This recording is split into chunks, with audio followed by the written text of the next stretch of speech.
Assalamu alaikum viewers. Okay, now today we are going to start the article 12.6 electrostatics electric flux through a surface enclosing charge. ठीक है, last article में हम लोगों ने electric flux ठीक है of a surface of any surface ठीक है ना हम लोगों ने रीड आउट किया था। ठीक है, अब हम लोग इलेक्ट्रिक फ्लक्स ही पढ़ेंगे एक क्लोज सरफेस से, लेकिन उस क्लोज सरफेस में हमारे पास जो क्लोज सरफेस के अंदर एक चार्ज इनक्लोज है। ठीक है, यानी कि हम लोग एक ऐसी सरफेस ले रहे हैं जो ऑल साइड से क्लोज है। ठीक है, और उसके अंदर हम लोग एक चार्ज पार्टिकल इनक्लोज कर रहे हैं। ठीक है, electric flux through a surface enclosing charge. Electric flux passing through a surface enclosing charge is derivation of expression. ठीक है, यानी कि हम लोग अगर एक ऐसी सरफेस लें जो ऑल साइड से क्लोज हो और इसके अंदर एक अगर एक चार्ज पार्टिकल हो तब उसका इलेक्ट्रिक फ्लक्स क्या आएगा। ठीक है, consider a close surface in the form of the sphere of radius r। ठीक है, हमारे पास एक स्फीयर है। ठीक है, लेट्स सपोज उसका रेडियस हमारे पास एक r है। ठीक है, हम लोग लेट्स सपोज ये इसका रेडियस कह लेते हैं कि हमारे पास ये इसका रेडियस हो गया यहाँ से लेकर यहाँ तक। क्यों? क्योंकि ये इसके सेंटर पे पड़ा हुआ है। ठीक है, तो ये इसका रेडियस हो गया। ठीक है, consider a close surface consider a closed surface in the form of the sphere of radius r which has a point charge q at its center as shown in the figure. We want to find out the value of the electric flux through this closed surface. For this we divide the total surface area of the sphere into n number of the small areal elements del n. अब देखो यहाँ पे हमारे पास हमें इस पूरे sphere का area नहीं पता। ठीक है, हमें इलेक्ट्रिक फ्लक्स अगर हम लोग इस पॉइंट पे फाइंड आउट करेंगे तो हम जो एक पॉइंट पे फाइंड आउट करेंगे ठीक है वही सारे पॉइंट्स पे उसका इलेक्ट्रिक फ्लक्स होगा। ठीक है, तो हम लोग ये करेंगे कि हम लोग इसकी जो पूरा एरिया है इसको छोटे छोटे पार्ट्स में ठीक है डिवाइड कर देंगे। ठीक है, लेट्स सपोज अगर मैं छोटे छोटे पार्ट्स में डिवाइड करती हूँ। ठीक है, एक हमारे पास अगर लेट्स सपोज ये बहुत सारे स्मॉल एलिमेंट्स इस तरह ले रही हूँ। ठीक है ना, हमारे पास इस तरह बहुत सारे हैं। ठीक है, अब जब इनको मैं डिवाइड करूंगी ये देखो छोटे छोटे छोटे छोटे छोटे छोटे पार्ट्स में। ठीक है ना, तो अब ये लेट्स सपोज हमारे पास अब ये वाला आ गया। ठीक है, अब मैं इसको यहाँ पे लेट्स सपोज कलर कर दी हूँ। ठीक है, हम लोग लेट्स सपोज अब ये वाला ले रहे हैं ये वाला। ठीक है, जो कि इन लोगों ने अपना ये वाला इसको बताया हुआ है कि लेट्स सपोज ये एक स्मॉल एलिमेंट है हमारा।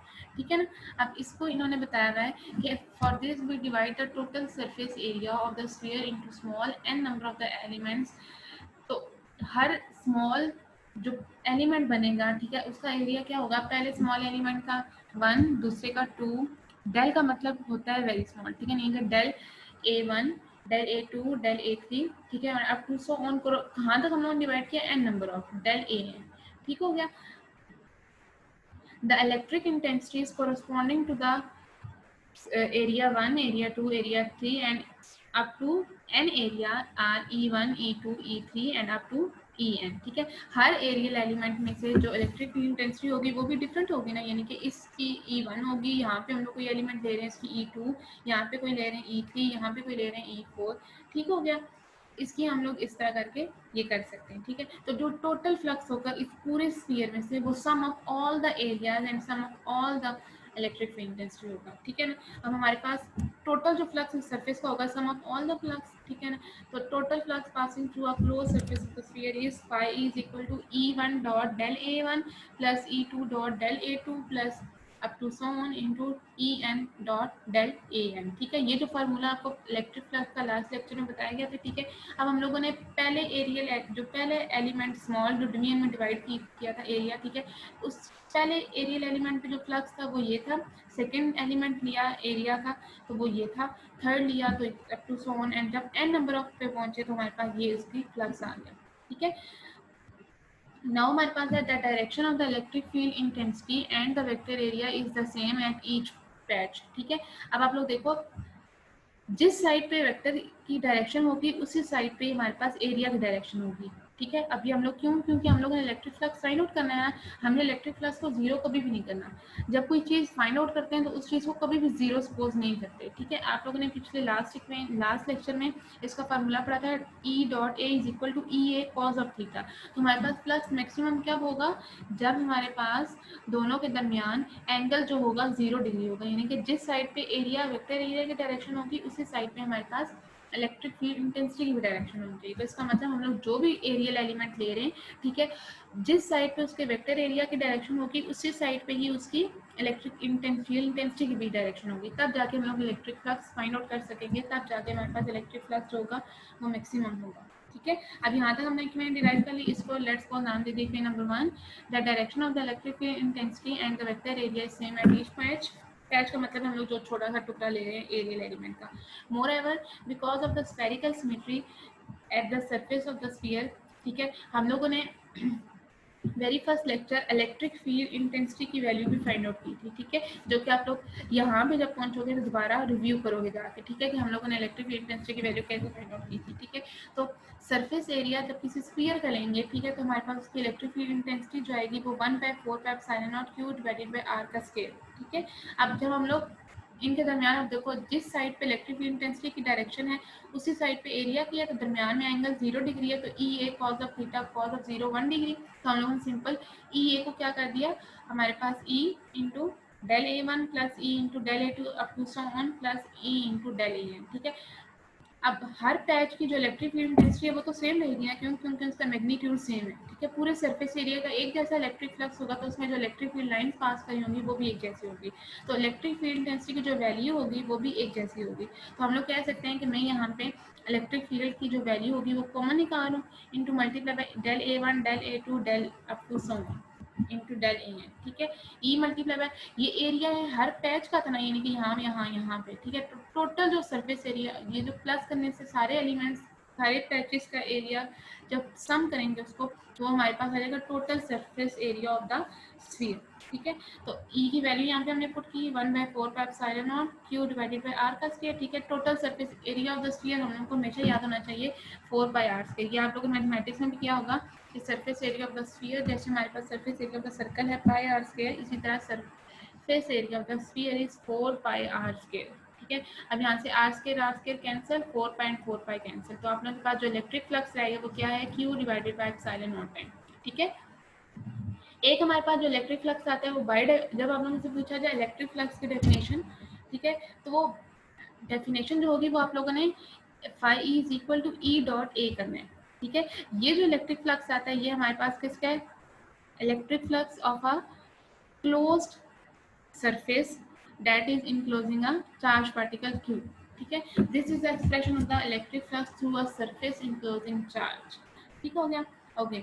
Dependence of the shape of close surface area on electric flux. ठीक है, यानी कि शेप पे डिपेंड करता है जो इलेक्ट्रिक फ्लक्स है हमारा, ठीक है, वो शेप्स पे डिपेंड करता है कि नहीं करता है। ठीक है, कंसीडर एन आर्बिट्रेरी शेप, यानी कि हम लोग लेट्स सपोज कोई भी शेप ले ली, ठीक है ना, arbitrary shape closed surface enclosing a sphere which contain a positive charge on its center। ठीक है, हम लोगों ने एक ऐसी क्लोज सरफेस ली जिसकी कोई खास शेप नहीं है। ठीक है, और उसके अंदर हम लोगों ने एक स्फीयर लिया और उस स्फीयर के अंदर हमारे पास एक चार्ज पार्टिकल है। ठीक है, यानी कि पॉजिटिव चार्ज पार्टिकल है। ठीक है, it can be seen that the flux through an arbitrary close surface is the same as that of sphere. अब देखो जितना इसमें से निकल रहा है, ठीक है, उतना इस सरफेस को भी सरफेस में से इलेक्ट्रिक फील्ड लाइन पास होंगी। ठीक है, तो हम लोग कह सकते हैं कि हमारे पास जो फ्लक्स आर्बिट्रेरी शेप से क्लोज सरफेस पे होगा उतना ही फ्लक्स उस स्फीयर के क्लोज भी होगा। ठीक है ना, hence the total flux through a close surface does not depend on the shape and geometry of the close surface. अब आप लोगों ने एक चीज यहाँ से एमसीक्यूज में आ सकती है कि हमारे पास जो इलेक्ट्रिक फ्लक्स, अब आप लोग देखो एक हमारे पास जो डेफिनेशन थी इलेक्ट्रिक फ्लक्स की, जो एक डेफिनेशन थी वो हमारे पास थी E is equal to sorry phi is equal to, ठीक है, phi is equal to E dot A.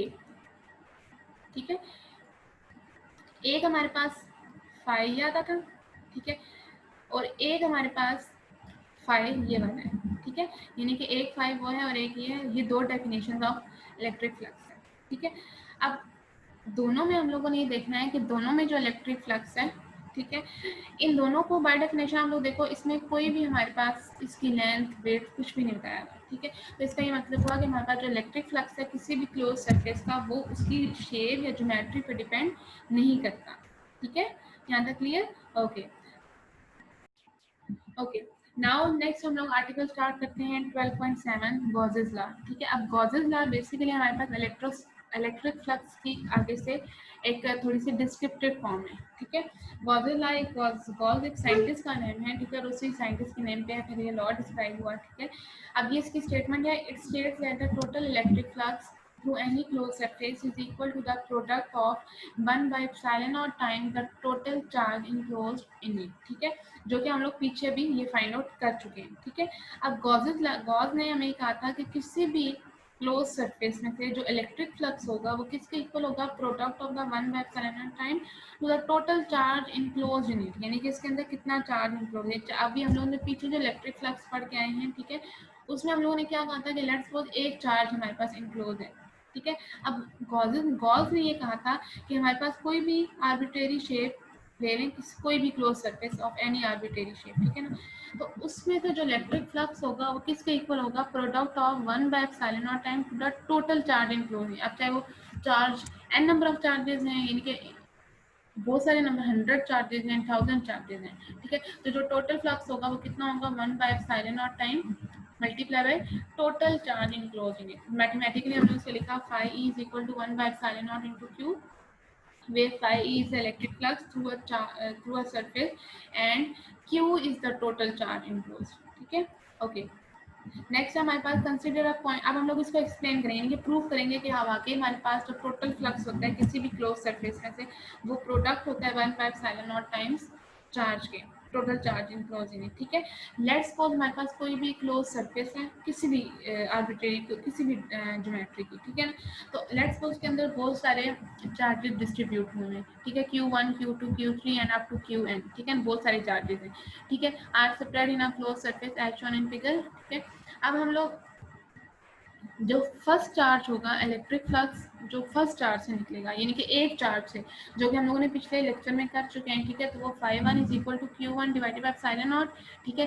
Charge 2 की वजह से जो इलेक्ट्रिक फ्लक्स होगा वो क्या होगा, phi2 is equal to Q2 divided by epsilon naught, 3 की वजह से जो होगा Q3 divided by epsilon naught, इसी तरह n नंबर ऑफ चार्जेस, जब n नंबर ऑफ चार्ज पे पहुंचेंगे तो उस टाइम हमारे पास जो इलेक्ट्रिक फ्लक्स आएगा वो कितना होगा, Qn divided by epsilon naught time, ठीक है। अब हम लोगों ने टोटल फ्लक्स फाइंड आउट करना है, ठीक है। टोटल फ्लक्स क्या होगा, sum of all the flux of all the charges, ठीक है। नेक्स्ट हमारे पास है phi E is equal to Q1 Q2 plus Q3 sorry phi1 plus phi2 plus phi3 up to phi n, ठीक है। Separately आप लोगों ने सबकी वैल्यूज पुट करनी है, ठीक है। Q1 phi1 की यहाँ से वैल्यू पुट करनी है, Q1 divide epsilon naught, phi2 की ये वाली value, Q2 divide epsilon naught, phi3 की Q3 divide epsilon naught up to so on, और phi n की Qn डिवाइड epsilon naught, ठीक है। नेक्स्ट हमारे पास देखो 1 by epsilon naught time her part में कॉमन आ रहा है, ठीक है, तो हम लोग 1 by epsilon naught कॉमन निकाल रहे हैं into Q1 Q2 Q3 Q up to Qn, ठीक है। अब ये देखो ये हम लोग कह सकते हैं सम ऑफ ऑल द चार्जेस है ना, तो हम लोग ये कह सकते हैं total charge enclose by the close surface, ठीक है। तो इसको मैं लिख सकती हूँ 1 by epsilon naught, total charge को मैं कैपिटल Q से प्रेजेंट कर रही हूँ, तो ये जो इक्वेशन नंबर 1 है ये बेसिकली क्या है, गॉसेस लॉ को डिस्क्राइब कर रही है, ठीक है, where Q is equal to Q1 Q2 Q3 plus up to so on into Qn is the total charge enclosed by the surface. So equation 1 is the mathematical form of Gauss's law, ठीक है। यहाँ तक हमारे पास article complete हुआ Gauss's law का, ठीक है। अब इससे रिलेटेड जो आप लोगों का शॉर्ट क्वेश्चन आंसर है, ठीक है, वो है क्वेश्चन नंबर 8, ठीक है। आप लोग उसको प्रिपेयर करो, हर जो क्वेश्चंस या न्यूमेरिकल्स देती जा रही हूँ हर आर्टिकल वो अपने साथ आप लोग एक ग्राफ कॉपी पेस्ट करते जाओ और साथ साथ खुद से थॉरोली इसकी रीडिंग करते जाओ। ओके, आज का लेक्चर यहाँ पे कंप्लीट हुआ। थैंक यू, अल्लाह हाफिज़।